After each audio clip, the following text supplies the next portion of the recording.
Okay, I think this means we're live.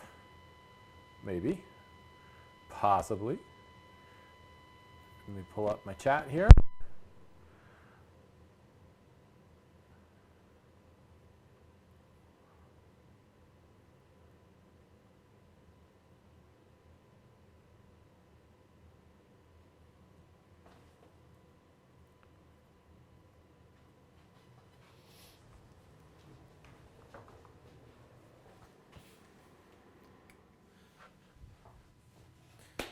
Good evening, everybody. Welcome to the Renaissance Woodworker Live. I am going to be talking about hand cutting tapers on like a leg, and specifically a four-sided taper. The original question here comes with the idea of if I wanted to make an octagon, I need to start with a taper. So how do we go about that? If you don't know, I'm Shannon Rogers. I run the Renaissance Woodworker, and every month, the first Thursday night of every month, I take my shop update. Instead of posting it as a recording on Friday, I go live. And here we are, we're going live. So I'll show you how we cut this taper, and then I'll open it up for questions, whether it's related to that or anything else that's on your mind. I do have another question that I wanted to bring up regarding a jack plane, a new woodworker who just has a jack plane and is wondering how he can go about just using that as his only plane for a while. So I've got the chat room up and running, and the questions can come in. I'm it.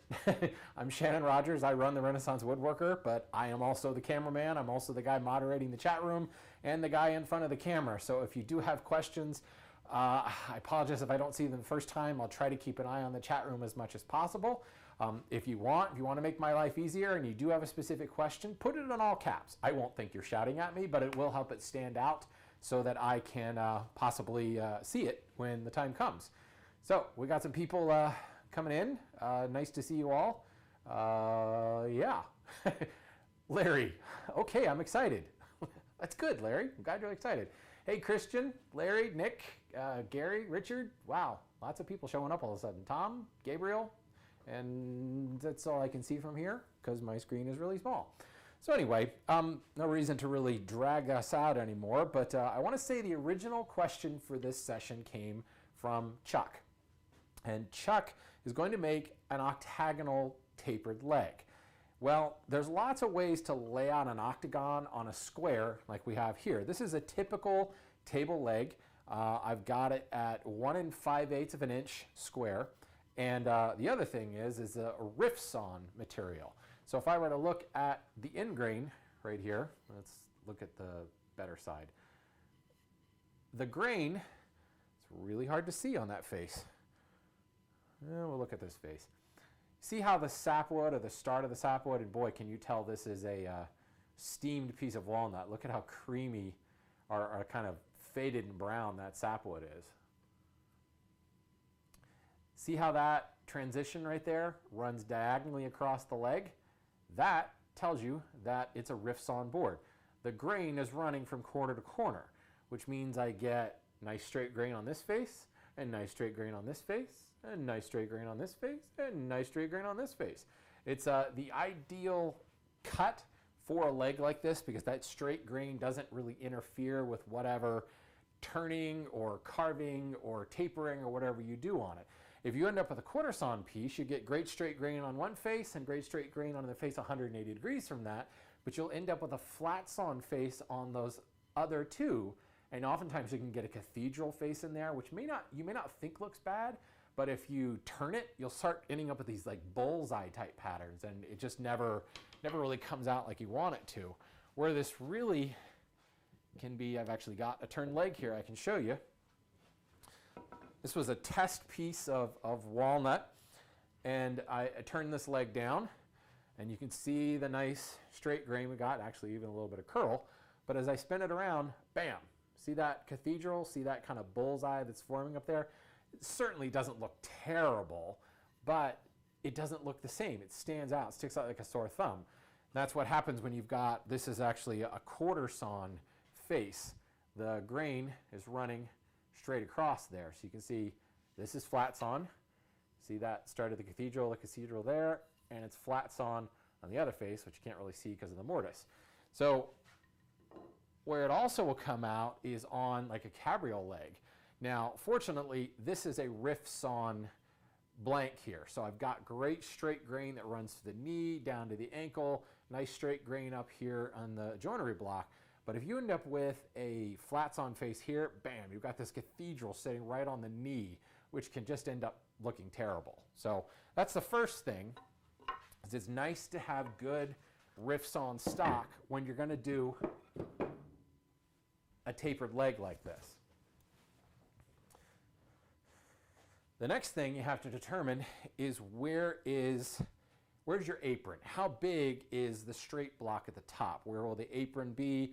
In this case, I'm choosing a 6-inch block up top, and you can see the line that I've squared across, and I've run that line all the way down, all the way around the board. So we've got that nice line in Sharpie marker there. Greg has a question, what about laminated timber? What about laminated timber? You mean if you have to glue it up to get the thickness? That will work. And another reason why riff sawn is a good idea, because you can hide a glue line in this straight grain stuff. If you've got a cathedral face, that glue line will stick out like a sore thumb. So it's one of those things where straight grain like this, it's always easy. Like if you have a panel you're trying to glue together, you can get the riff sawn stock, or at least the quarter sawn stock next to quarter sawn stock.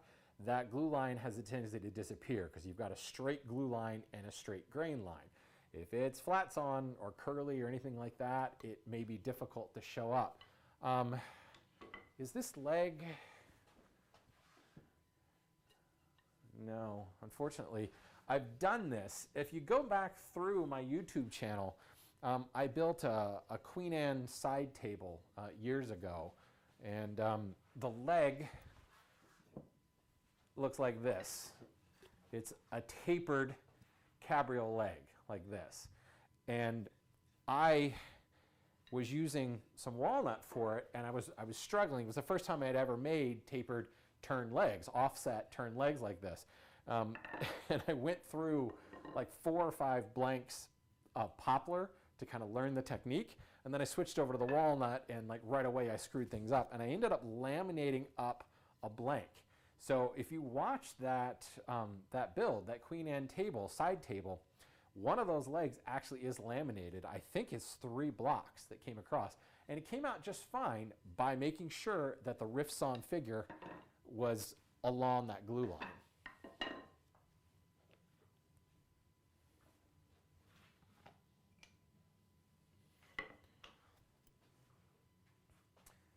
Let me do something real quick here. People say they're having volume issues.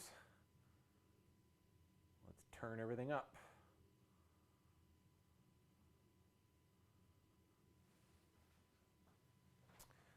Turned up a little bit, and I'll up the gain on my lapel mic. That should make it a little bit louder. Okay.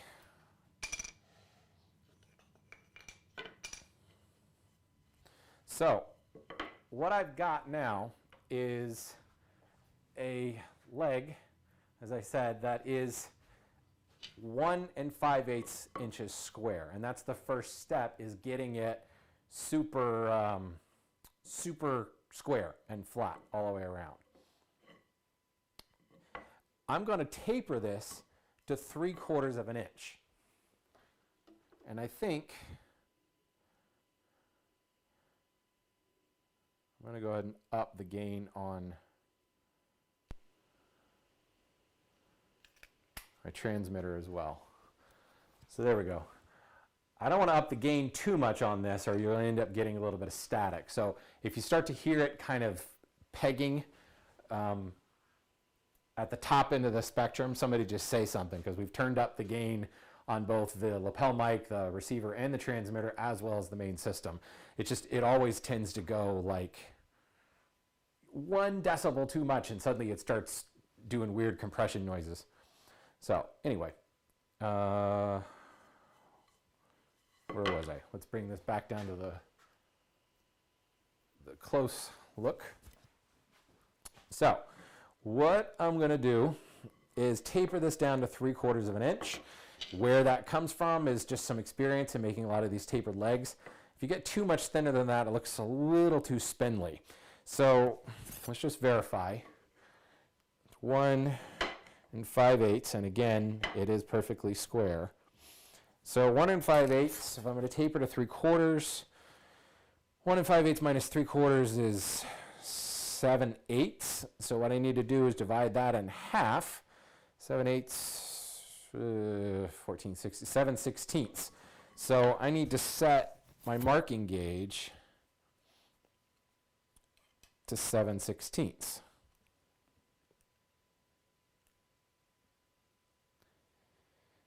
And the reason that's 7/16 is if the total amount of taper to get there is 7/8, you divide that in half, and we're going to remove 7/16 from both sides.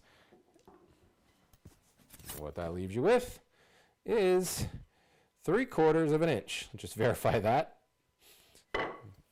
Get a music major doing fractional math. If it's not 4/4, 3/4, or like 6/8, you're asking for trouble. Okay, so that, let me just darken that in a little bit.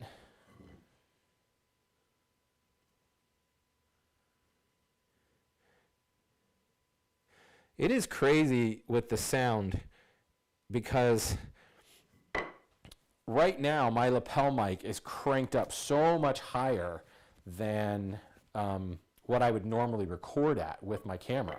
It's just ridiculous. If I've got to pump the gain up that much in order to get it to register just through a live stream like this. I can be a bit of an audiophile about some of that too, just because I hate it when you get sound that's like pegging and you got to throw a bunch of compression in there to make it work. So what I'm going to do is just square these lines across, just so that I've got them all the way to the edge.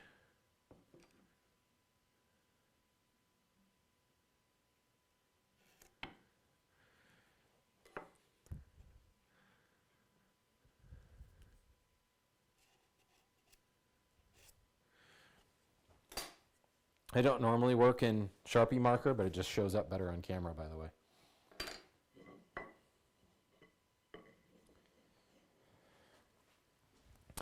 No, I think the audio is substantially better, unless somebody's hearing something else. It just comes down to kind of fine-tuning what the levels need to be.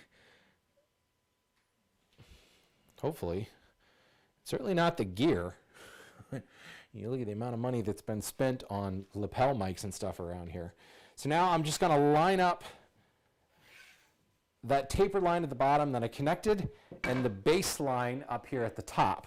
And that gives me my taper. I'll do the same thing on the other side.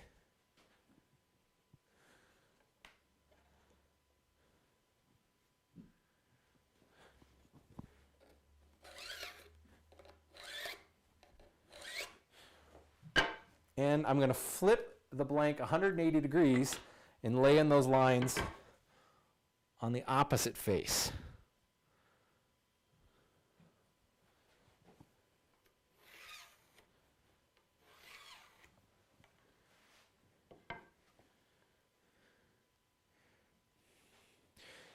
Audio could very well be something on the YouTube end. I mean, certainly there's a lot of stuff going on between what I'm capturing. Like, I can tell you I'm recording this right now, and my sound meters are jumping up at about -4 decibels. They're peaking around -4 decibels. Usually spoken word, you want it to be around 9 to 12 decibels. So yeah, the recording is good and strong. There's just obviously a lot of stuff in between here and there.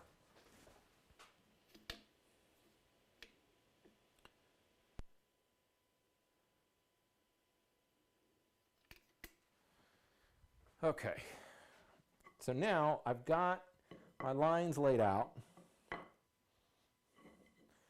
and I'm going to grab a 4-plane. You can use a scrub plane, you can use a jack plane. You just want something that is going to take a heavy cut, and you want something that's going to have a heavy camber on the blade. So if you look at my 4-plane here, you can see substantial camber on that blade. It's about a 8 or 9 inch radius on that blade.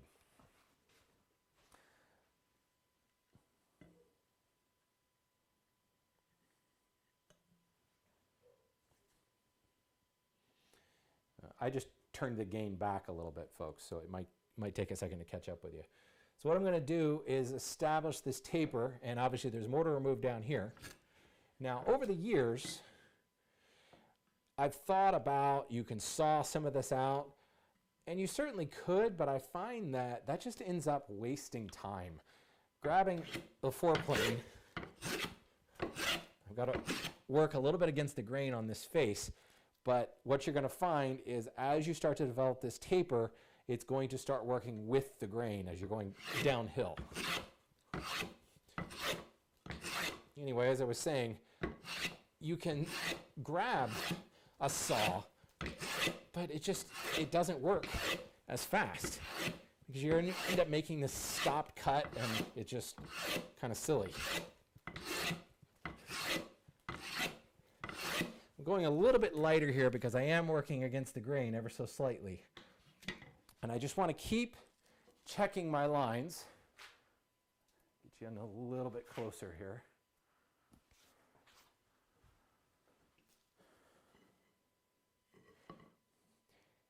The width of this leg means that I'm taking passes side by side.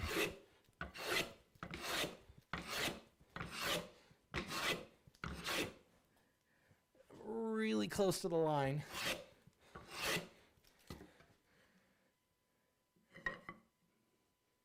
Okay. I'm going to come back here and take some fuller length passes.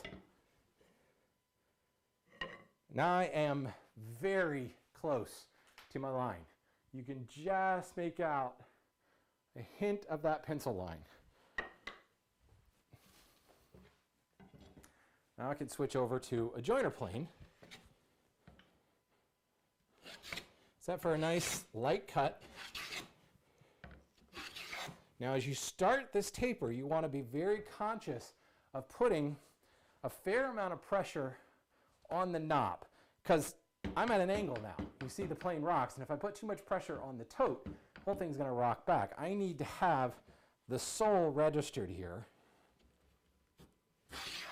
as I go into that cut.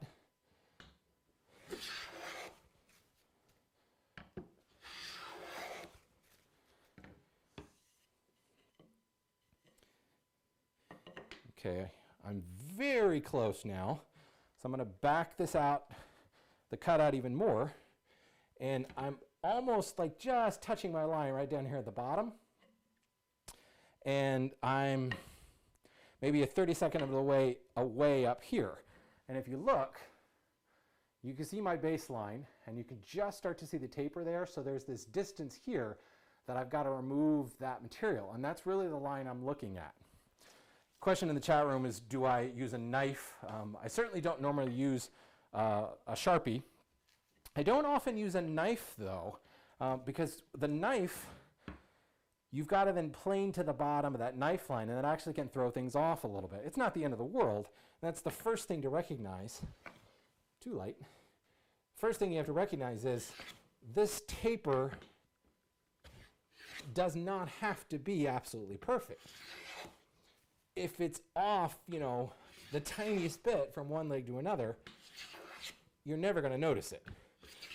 And you're never going to be able to see more than 2 tapers at a time as you're looking at the leg. And even then, if you look at it right on the corner, you're not seeing that true angle anyway. So it is one of those things where it's a very forgiving operation. If you are making an octagonal leg, though, if you're following this up with that next step, you want this to be as accurate as possible, because the shape that you're going to end up creating will dictate the octagon. And you can use something like a spar gauge. A true spar gauge would be, this is a center finder, but it's the same principle. A spar gauge would have 2 pencil lines or 2 scribe points.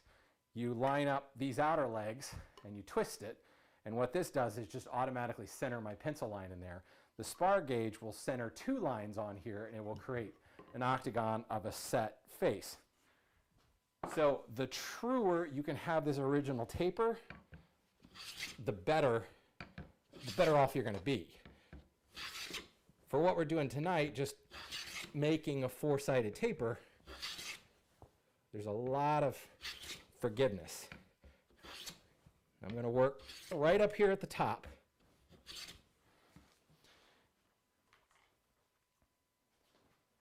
Let's get in real close there. I want you guys to see that transition. See that line right there? And just ahead of it, there's kind of a little shadow. Right there. That's where the taper starts. So I want to work this back until that disappears. And I'll actually work and try to keep the line. You also can look at this kind of formation of the bevel and you can see if it's at an angle or if it's straight across. If it's at an angle, then something's screwy down here and you're off square. But if you've got your lines marked and you're hitting your lines equally, you should be square. Now, if you look at this part of the line right here is ever so slightly thinner than over here. I just touched the line, and that shadow is now essentially gone. If I were to take another pass here, I might remove that line. I'm going to back my cutout just a hair, and just a hair basically took it out of the cut.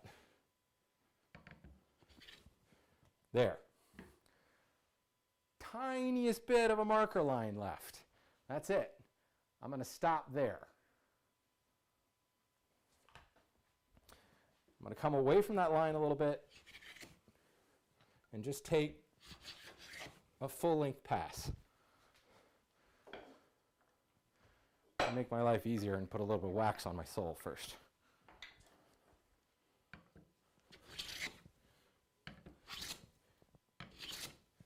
There. I just kind of want to unify any passes I'm making. I'm getting full-length shavings now. And if you look at this, you'll be able to see ain't no more tear out.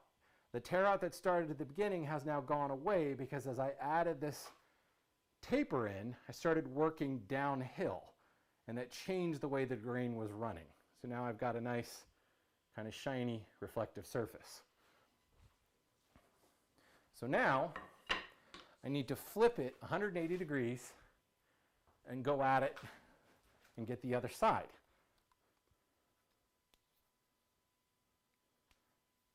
Sorry, a little camera work.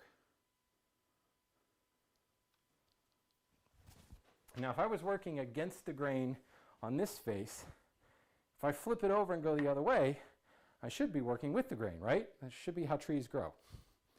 But now we've got this taper, so the whole thing is laying down on us. You might find that it may be a bit of a balancing act to work with it. You can certainly pinch this in a leg vise. I just happen to prefer working up against a planing stop these days. So I'm going to go back and do the same thing here. Starting down on the far end where I've got to remove the most material. And working back.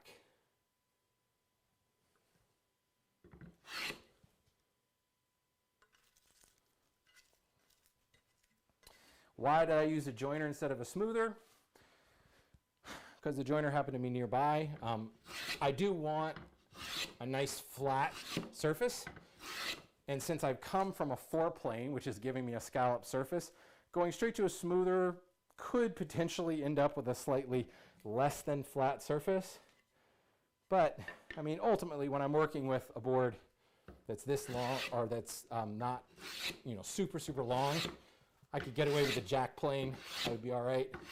But I do think a longer sole is going to serve me better then going all the way down to a short-soled smoother.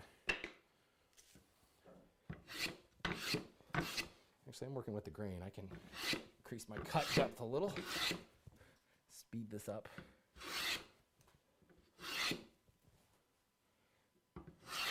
Just constantly paying attention to your line. And that's why I like working against a planing stop, because it's real easy to just pick the board up and look. You know, if I'm clamped on a leg vise, I've got to come and, you know, loosen my vise and then pick the board up and check and then tighten the vise. And I know it doesn't sound like much, but it really kind of adds up. Got a little bit of a belly right here. If you're consistent about taking, you know, stacking your passes side by side, you'll find that you can keep this thing very square very easily.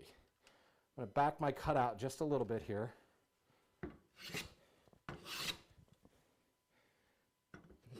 Trying to let the cambered blade, the foreplane, do as much of the work as I can.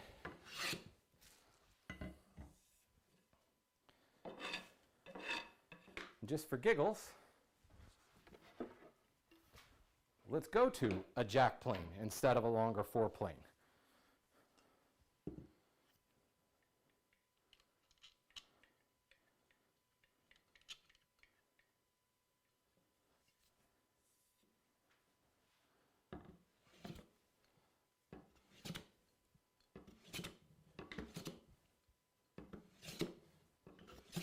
See, this jack plane will work, but if you look at when it sits there on the taper runs from here to here. You know, it's about right for this length, but this is covering my whole taper. This will give me a really flat surface, plus a little extra mass makes the job a little bit easier. I feel like I'm actually having to work a little bit harder going to the jack plane right now. Just backing that line back to the joinery block. What do we call that part of the leg? Is there an official name for the part of the leg that stays square? The top? The top of the leg?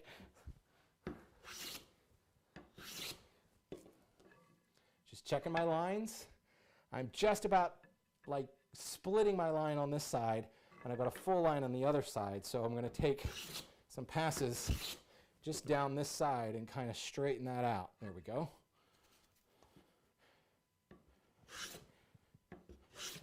Now I'm going to work right back to the line.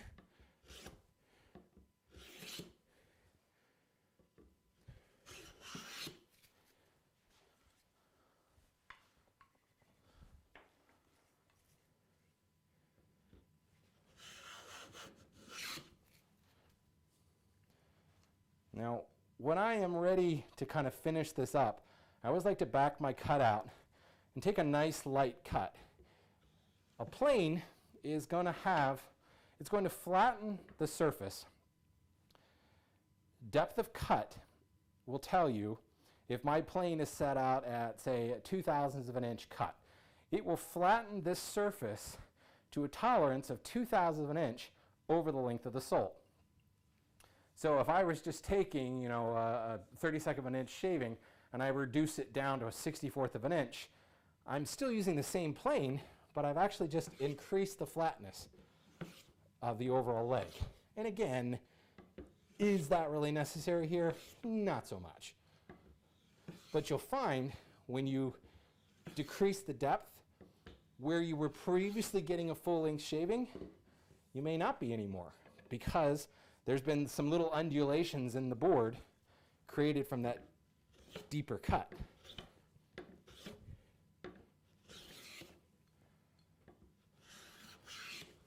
There we go. Just took off that line. So now I have two-sided taper. And if we double check,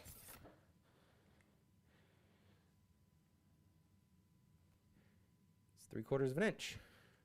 Will all be. It works.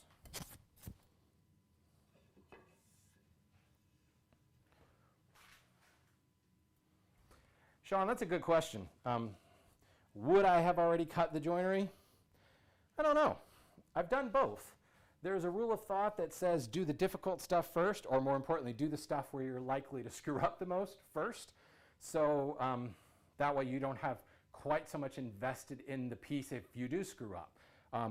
Mortises to me are not at all difficult. I mean, this is not really that difficult either.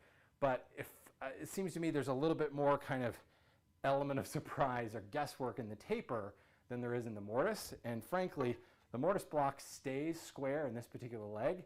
So I can just go ahead and, you know, clamp it down, use a holdfast or something, and chop those mortises out.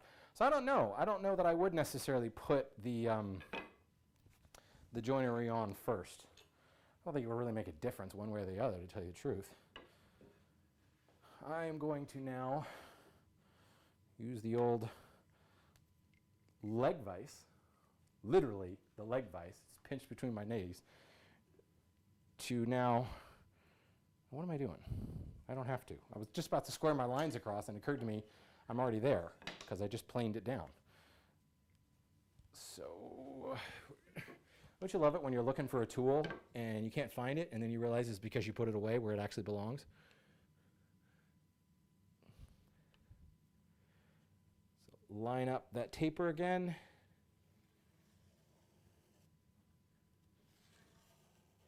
One of the things about this little Sharpie is like a super, super fine point. It actually does a pretty good job. I do find that since it's so fine, though, it dries out really quickly, so you can't really, you've got to constantly keep putting the cap back on. But it does give you a very precise line. Filming in walnut make things pretty difficult to get stuff to show up. I've got some white colored pencils, but to be perfectly honest, I'm too lazy to stop and sharpen them right now.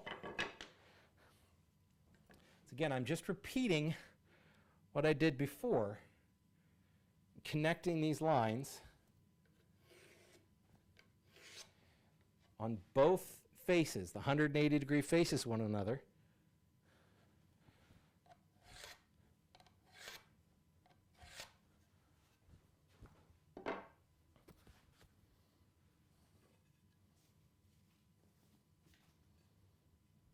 Now, I've got even less material to remove because I've got a much thinner piece here. So,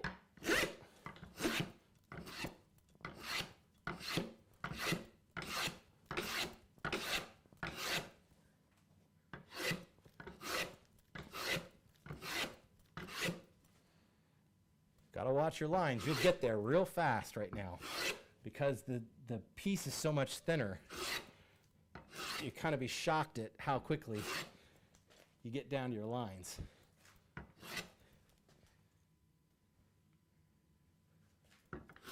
And I just do some kind of spot planing here, seeing where I'm a little fat on my lines, taking a pass like right there. It's not about taking end-to-end passes the whole time. You actually can get in trouble that way real quick. All right, that's good. Let's go back to the joiner plane. Deepen my cut a little bit.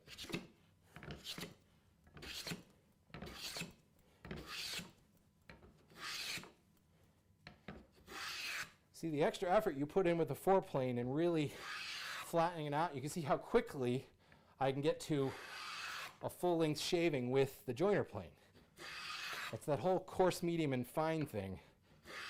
I could take a really, really heavy, coarse cut and leave a really nasty surface with the foreplane, or I can really focus on doing that spot planing exercise and really just kind of flattening out my cut so that the joiner starts doing its job almost immediately.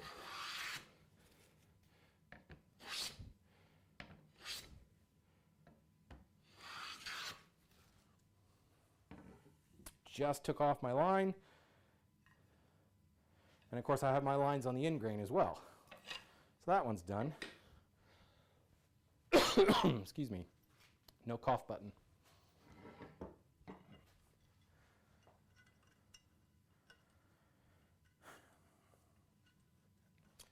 In this view on my tablet, I can't see names. All I can see is avatars. So I'm sorry if I'm not calling you by name, but I can see question I'm never square across the cut when planing, always off square, lower towards me, higher towards the bench. One of the things that we all kind of have is a natural lean.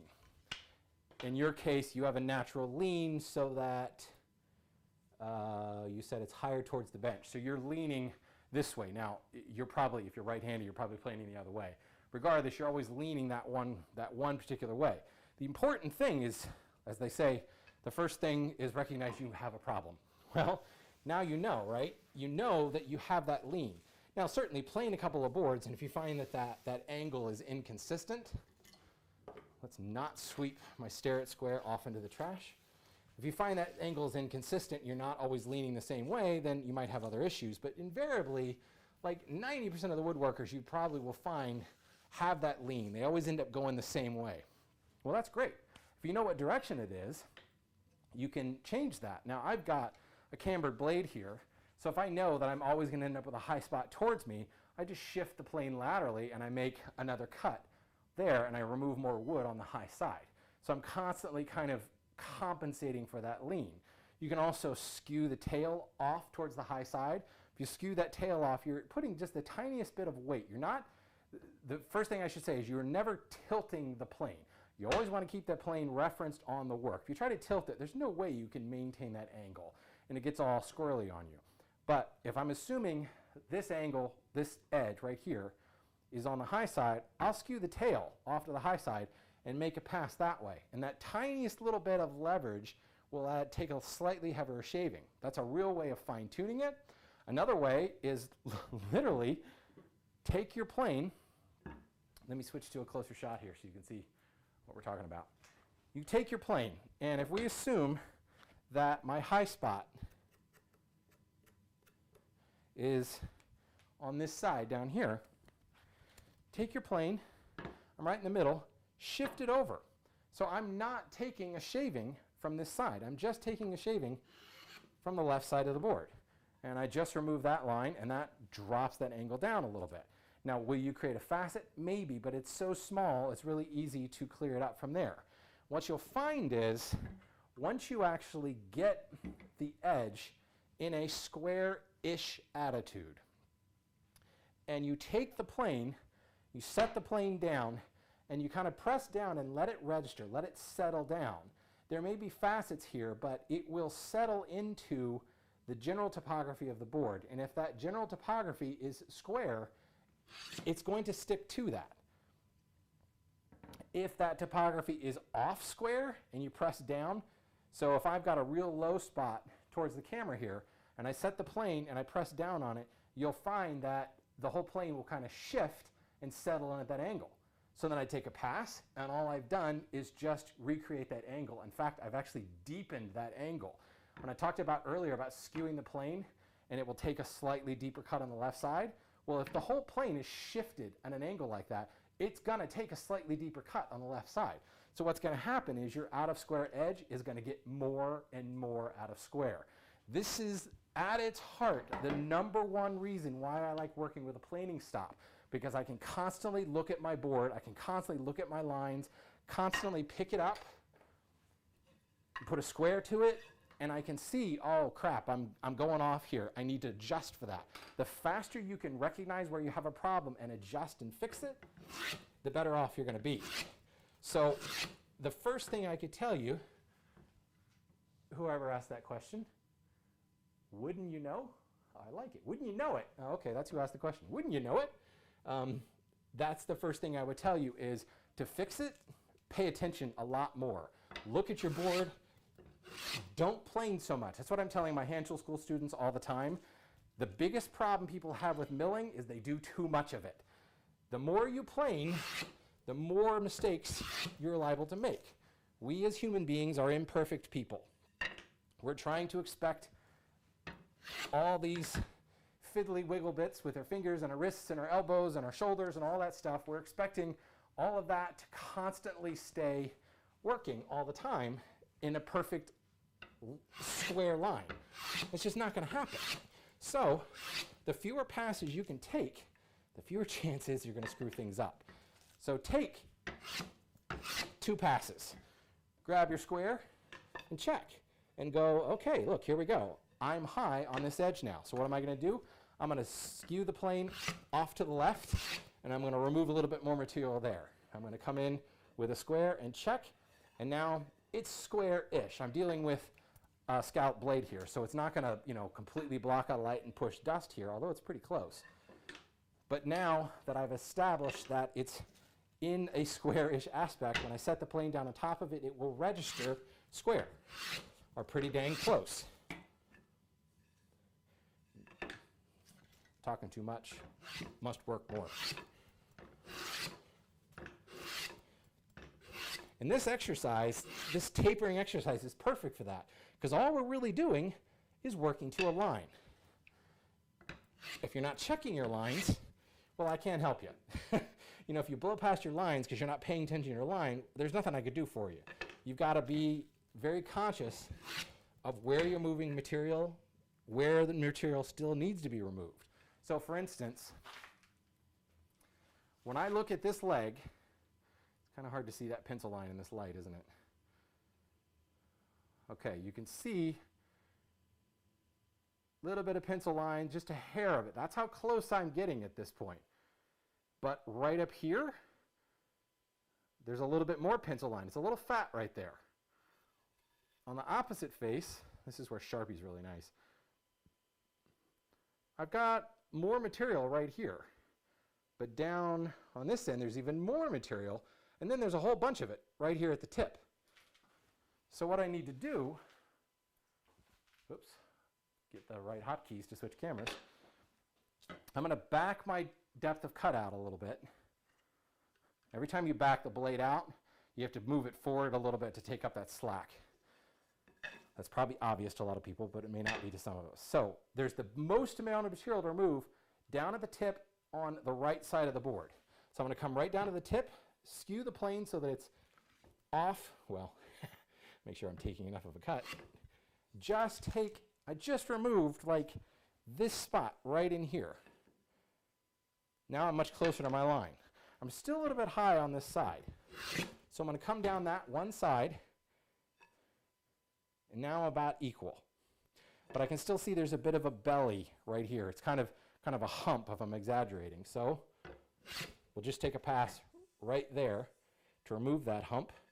And I think I'm ready to go to the joiner plane now. So let's just see how many passes it takes to get a full-length shaving. How many passes does it take to get to the center of a tapered leg? What was that, 3? 4? Oh, so close. There we go. Full-length shaving. That was my 6th pass, I think.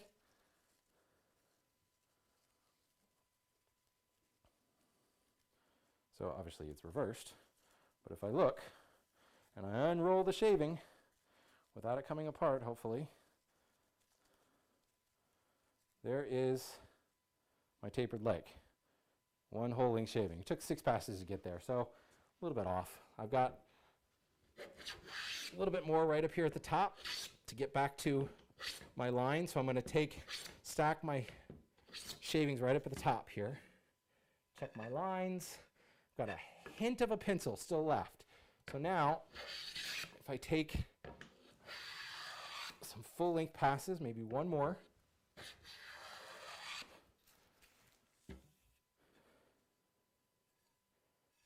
Okay, one more after that. That sounded good. Pencil line is gone. And guess what? We have a 4-sided taper.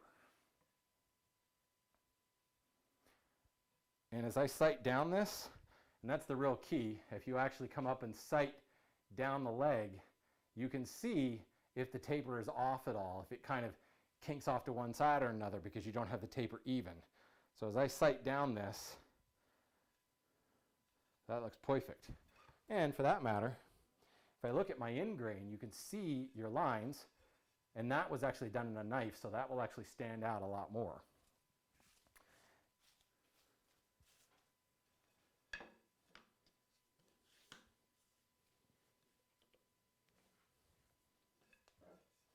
Sean says, other than what looks right, I think that's Sean. Yeah, that's his avatar. Other than what looks right, is there a general rule you like to how much to taper a leg such as this? If there's a general rule, I don't know it, Sean. But then again, I'm not much of a general rule person. I'm very much a, hey, that looks about right.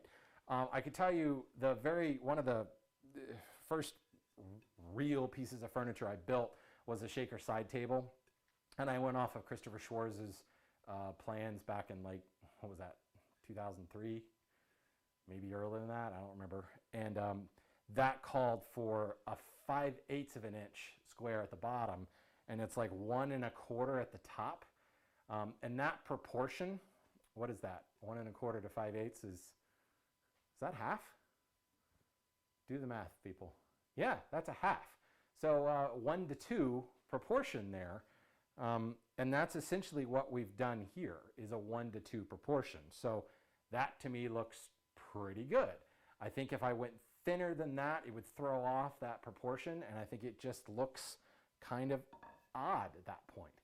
And the longer the leg is, the kind of more anemic it looks if you get really, really skinny. And a lot of times you have to have a wider taper to compensate, because if you think about it, if I took this leg and I made it longer, I'm essentially stretching it out. Even though the dimensions may still be the same, it's going to look even spindlier. So a lot of times it just comes down to what looks right, what looks good. So from here, I now have a perfectly, I assume it's perfectly square.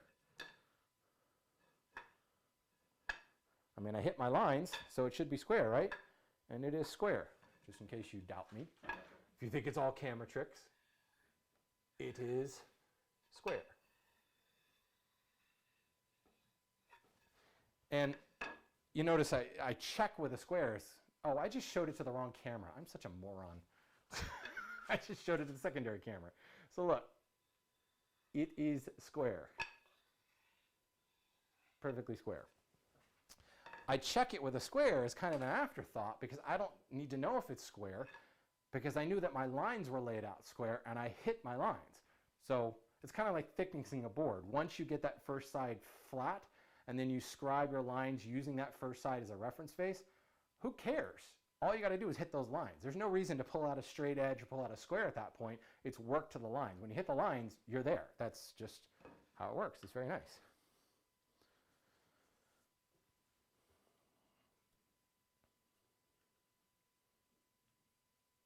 Looking at the chat room here, lots just happened.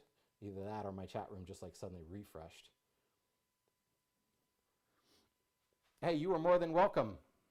Wouldn't you know it? Gosh, you gotta love it when, you know, that's actually one of the reasons that I picked this time frame, because it works for kind of West Coast. It's kind of late for those of us on the East Coast, but I can actually get people in Australia can tune in, because there's a lot of people in Australia who actually follow my blog and my channel. So from here, if I wanted to make this an octagon, I would scribe a circle on the bottom. I'd find the center of this board, and you can find the center by running a straight edge from corner to corner. Focus, focus, come on, there you go. If you run a straight edge from corner to corner, and do it on the other corner, where they intersect will be the center, approximately. Set your compass in there, scribe a circle that matches the size here, and then where that circle hits at a tangent, you can run a 45-degree line across, and that automatically creates an octagon. And then from there, it's a matter of running those lines up the face, just like we did to create this four-sided taper, and working those facets down. The big difference now is the edge that you're working on is actually this corner, this eris. So you'll be working there, and you've got to position the whole thing on its side, which is why I use these things called joiner saddles. I have a video on my channel on these things. It's just a little V-shaped block, and I put a dog in it so I can drop it in my dog holes and register it. Now it's a cradle, and now I can come in and I can work right on that eris. Now I would put a stop behind it, so I'm not just going to run down the edge. but this gives me a stable platform to work down to those lines to create the octagon. If you have a spar gauge, like I talked about earlier, again, this is a center finder, not a spar gauge. It's just a matter of running it down, and as the taper, as the diameter, not the diameter, as the width of this changes, as you keep these prongs, these registration pins against it, it will follow that taper and it will lay out an exactly centered octagon. It's called the spar gauge because, well, if you're making spar for a boat, you often need to make a lot of octagons and work from there down to cylinders and masts and things like that.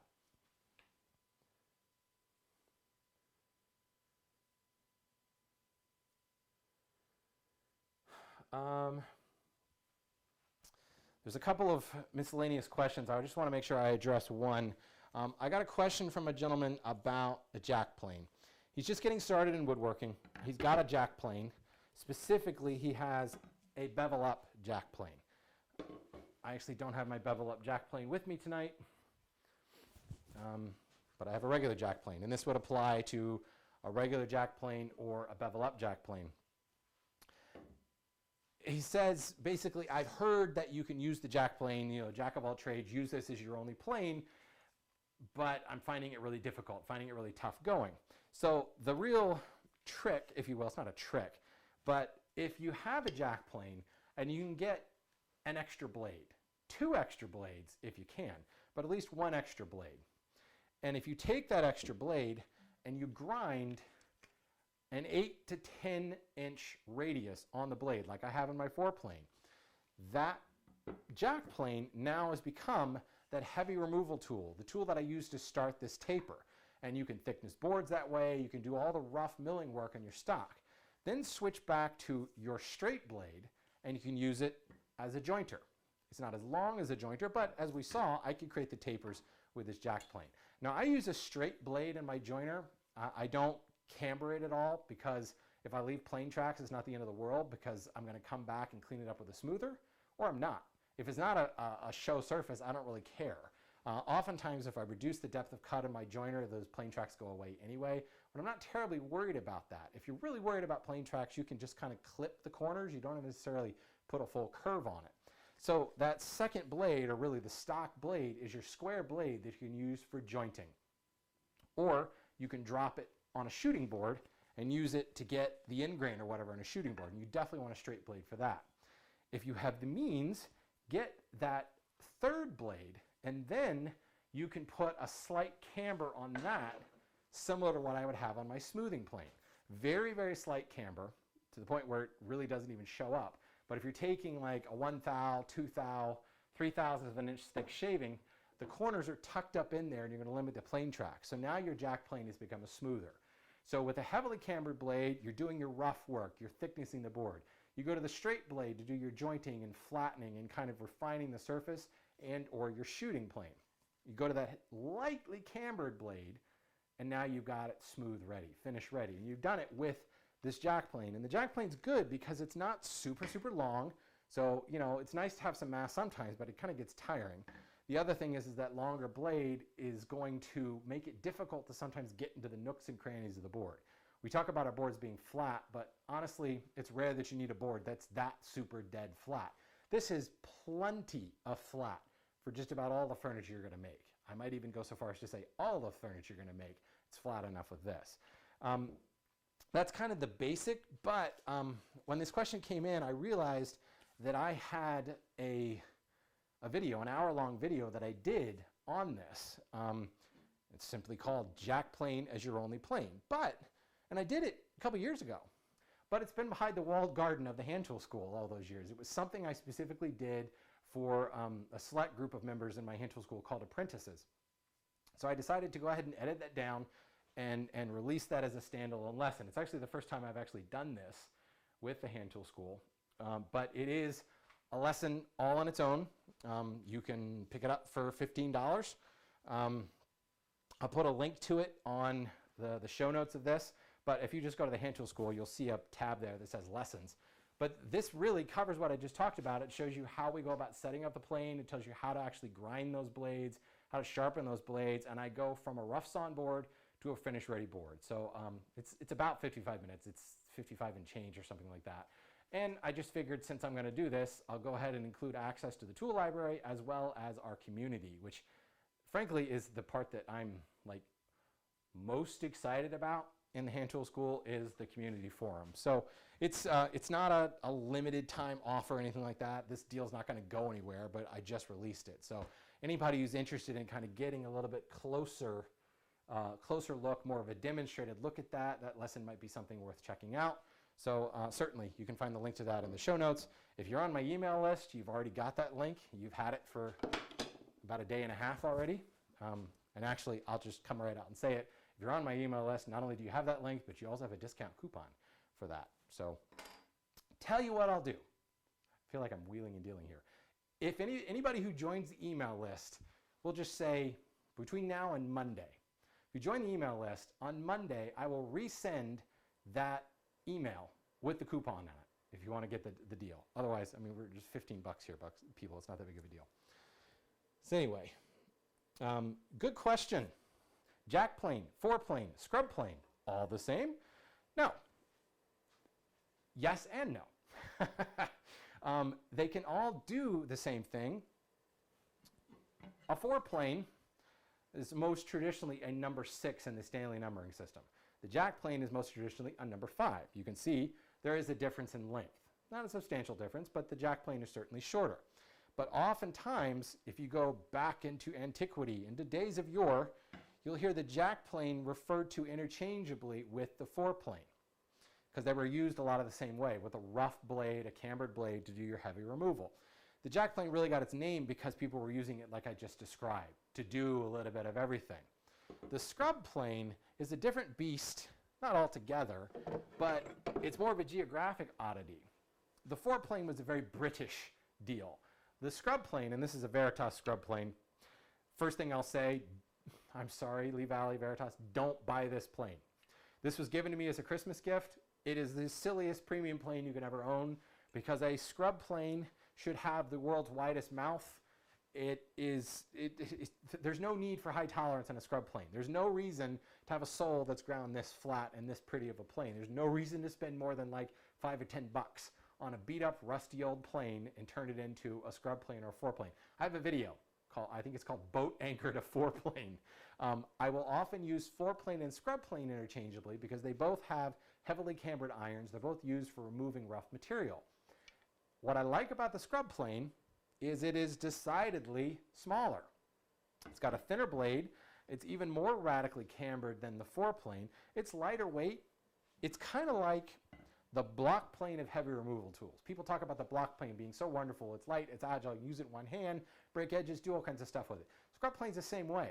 I can get in and I've got, since it's a shorter sole, I can navigate hills and valleys a lot more. I can more precisely remove material where I want it because I've got a lighter weight, smaller sole. It's a little bit more surgical in its heavy removal. It's actually kind of an oxymoron. Surgical heavy removal. I'm going to coin that term. If Matt Cremona were here, I would tell him to buy that domain, surgicalheavyremoval.com. Matt, if you're here, go buy that right now. Anyway, this is fantastic for smaller parts, for edges. If I've got a board that, I just did this the other day. Say this board was a ½ inch too wide, and I wanted to come in and remove a ½ inch. You could saw it, or I could use my scrub plane and plane the crap out of it and be done in like 5 seconds. It's fantastic at reducing the width of a board because it's a small, lightweight plane. So it can do the same job as a foreplane or a jack plane, but it's a little bit different. And it was mostly found in cabinet shops in continental Europe. It was a German cabinet maker's tool or Hungarian cabinet maker's tool. And you'll find those wooden planes with a big horn on the front. That tends to be your scrub plane. You didn't see them that much in the British cabinet shops. They went with the foreplane. And if you think about that, I could be off here. I'm guessing, but the British had a lot more access to industrial. They had industrial complex. They had more access in the northern country to iron, and they were creating more steel and things like that. In Europe, they're a little more spread out. They didn't like one another. They're constantly fighting with one another. They didn't necessarily have the natural resources all in one place that Great Britain did. And they didn't have that industrial complex that the British Empire did to create all these metal body planes and all the steel smiths and all the bladesmiths and all that stuff. So the British were able to get to come up with, a bigger plane. Now, early on, they were still using wooden planes at that point. But still, I don't know. I could be off there. But I have a feeling that some of that, the reason that you find like bow saws and frame saws more prevalent in Europe instead of full-length steel saws is because they had the manufacturing ability to make those big steel plates. In continental Europe, you could get away with that skinny blade and put a wooden frame around it. It was made in a shop. Whether they didn't have the resources or they just didn't have the shops and the makers, and it was up to the individual cabinet maker to make his own frame saw, that was a little bit easier to do. He could get the blade from somebody else and make the frame, whereas actually making a full-length, wide blade handsaw was a little bit more challenging to the average cabinet maker. Sociological, historical thing there. So, is there a glossary you can point a newbie to figure out what plane one might have? There is a woodworking glossary over on Popular Woodworking's website. That URL I don't know, but if you Google Popular Woodworking and Woodworking Glossary, you will find it. Or, if you want to know what planes you should have, send me an email. Let me know what you're trying to build, and I'll hook you out. I can help you out there. So, is your framing saw the Bad Axe one? And did you have to do anything to the saw to get it? How do you like it? No, it is not the Bad Axe saw. My frame saw is one that I can't say I developed it. Been around for who of us can say we developed anything in woodworking? It's been around for millennia. I worked with a local blacksmith, and I worked with Isaac Smith up at Blackburn Toolworks. Isaac was able to source the plate steel, and he punched the teeth for me on 3 points per inch, 2, 3, and 4 inch wide blades. And then I worked with a blacksmith to create some hardware based on the plates in Roubaud's cabinet maker book. And I created the frame myself, and we kind of experimented a little bit. Through experimentation, Isaac and I discovered that the 4 inch wide blade works really, really well in the big 48 inch long saw. The 36 inch long saw that I have, the 4 inch blade works fine there, but it's a little overkill, and the 3 inch wide blade works better. But they are 3 points per inch saws. The Bad Axe saw is a 5 points per inch saw, which is the same as like my 26 and 28 inch hand saws over there. They're kind of different entities. I would not use the Bad Axe frame saw for resawing, like if I were making a tabletop and I wanted to book match boards. I wouldn't use the Bad Axe saw for really anything wider than about 6 inches. 8 inches is really pushing it. A 6 inch wide board is still going to be a lot of work. And you think about it, your typical 26 inch rip saw is going to be about 5 to 6 points per inch. Typical distance is going to run in that range. That's hard work when you do that. If you get down to a 4 inch wide board, you can resaw quite effectively. Now, a frame saw exposes a little bit more blade. You get a little bit better action when it comes to resawing. But I think the saw that Bad Axe came up with was really developed with Tom Fidgen, and Tom was sawing veneer, essentially drawer front veneer. So, stuff like this wide, drawer front veneer. I developed my resaw with the intention of sawing tabletops.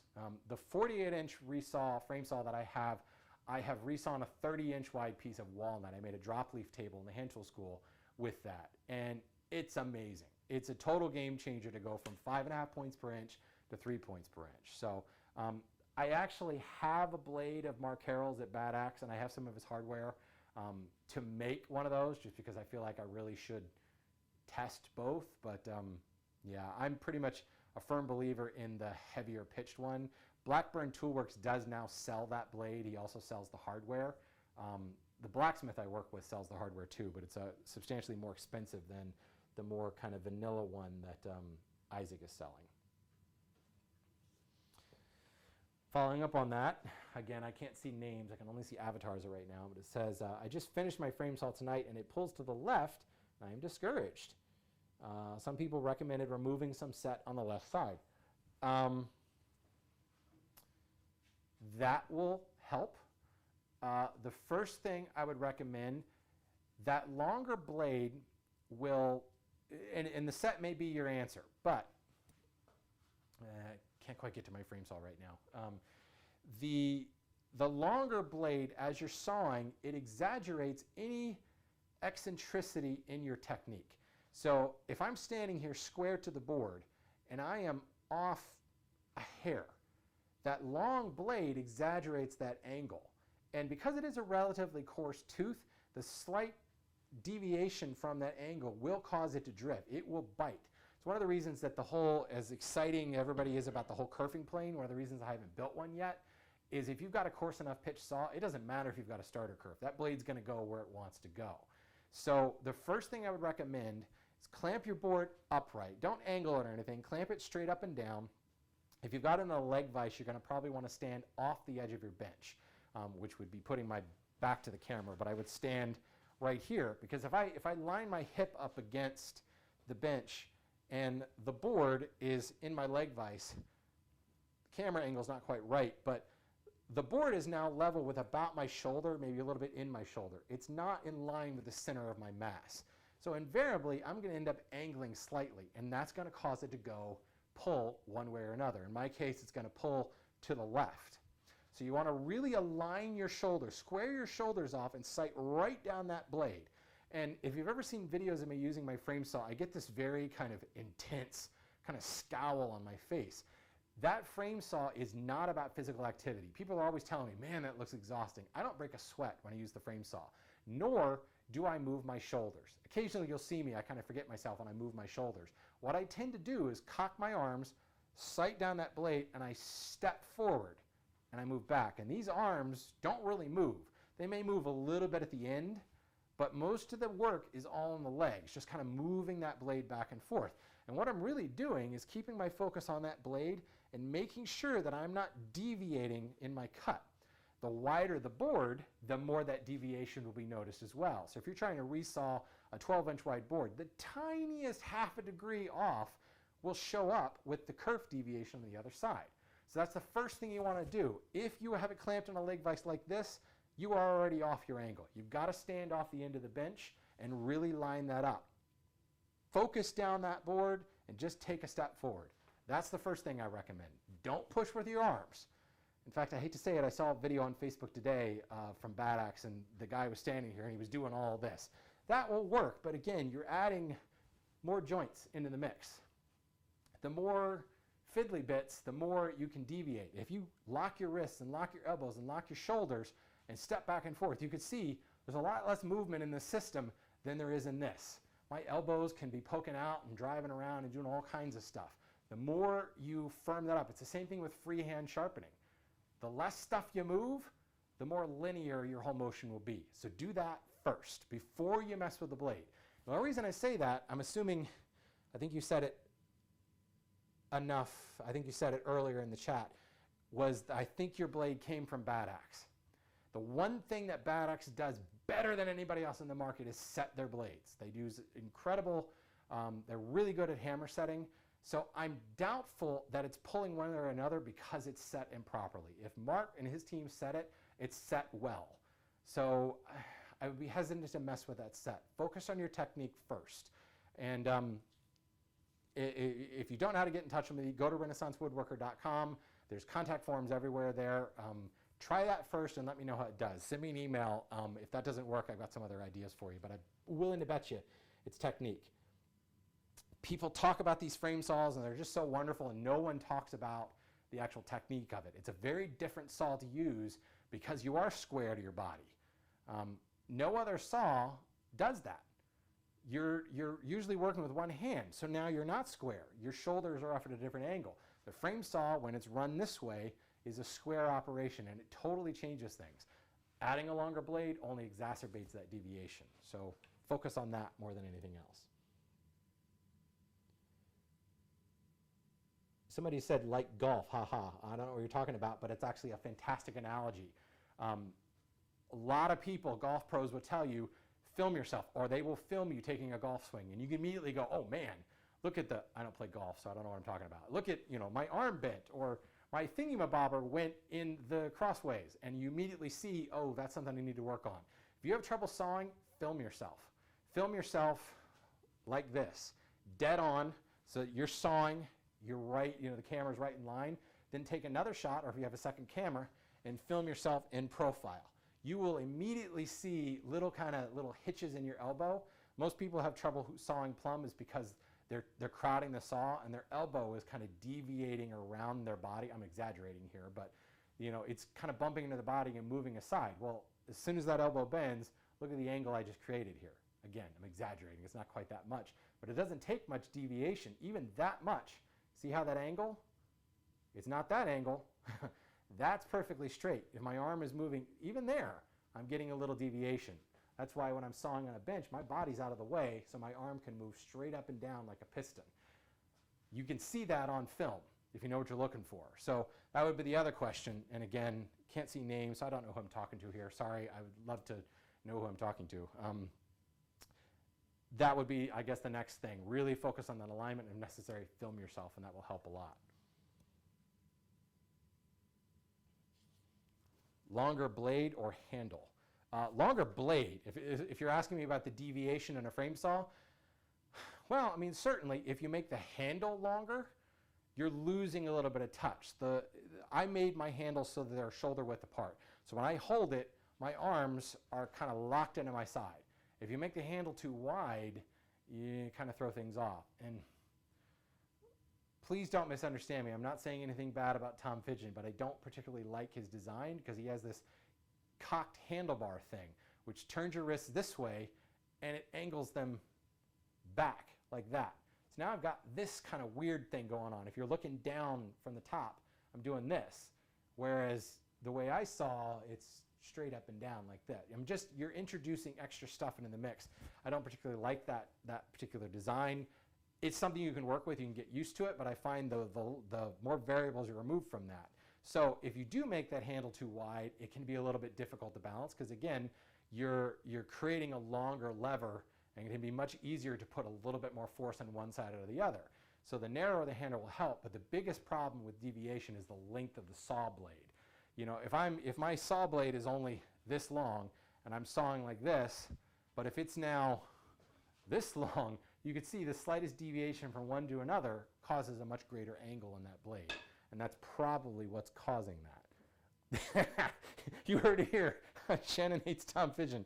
Nice. That's going to end up all over the internet by tomorrow. I'm going to be getting hate mail because you watch, it'll turn from the myth that I hate Tom Fidgen to suddenly I hate Canada. You watch. That's how the internet works. Oh boy. I get myself in enough trouble on my own. I don't need you guys' help on that. Just listen to Wood Talk. I get in enough trouble all by myself. So I know I've missed some stuff here, folks, but we are now on an hour and 15 minutes. I need to pinch this one off. So I'm sorry if I missed your question. I'll go back through the chat room and see if I can answer some things quickly. But if nothing else, there's always next month. And if this ends up being enough fun, I may do it more than once a month. But for now, once a month is about all I can handle. So again, if anybody's interested, Jack Plane is your only plane. It is available. Check the show notes after this goes, after I publish this. Just check my blog tomorrow and you'll see the link there. Otherwise, that is all for me tonight, people. So thank you for coming out, for asking great questions. I'm so sorry I missed so many of your questions. I admitted I love talking about frame saws, so I kind of gravitated right to that. There was somebody that was having some issues with edge jointing and squaring up boards and things like that. So I'll tell you what, next month we will talk about squaring up edges, dealing with boards that maybe have a hump in the middle, that are off square. We'll even talk a little bit, if we have time, we'll talk a little bit about stropping because I saw that one come up a couple times. So next month, first Thursday of April, 9 p.m., we'll go live and we'll talk about edge jointing. Fair enough? All right, everybody. Have a wonderful evening.